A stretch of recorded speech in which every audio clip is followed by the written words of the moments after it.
called a sneak up.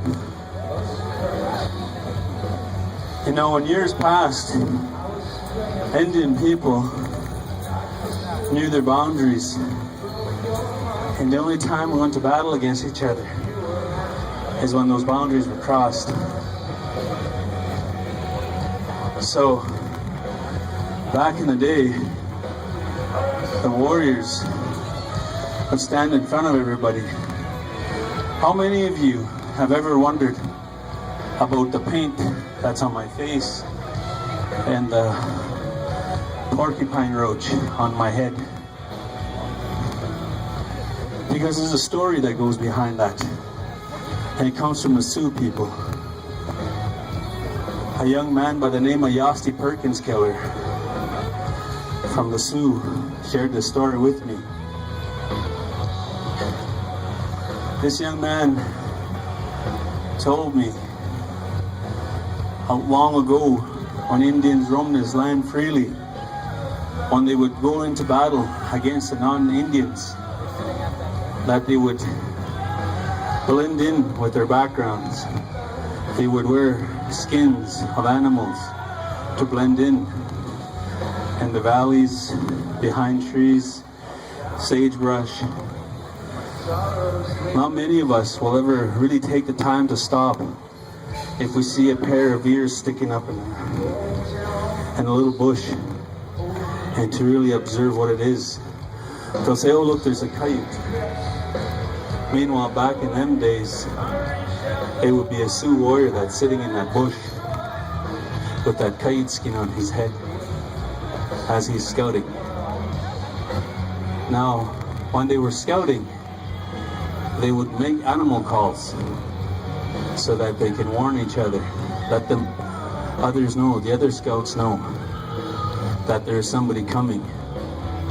So when they saw a whole bunch of non-natives coming, non-Indians, they would use calls like this.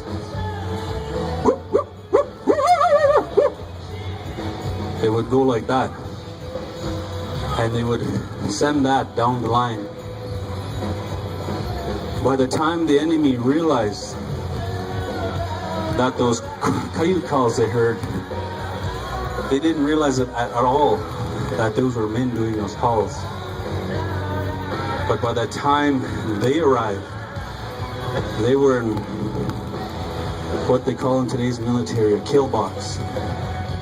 They were surrounded on three sides.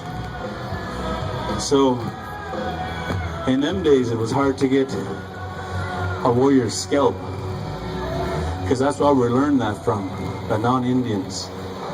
They were taking scalps back to their homelands, and they were selling them for $8 a scalp.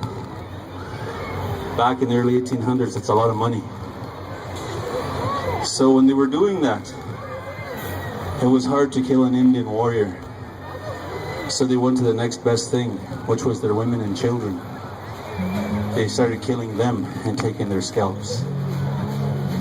So after this, the men no longer blended in with their background.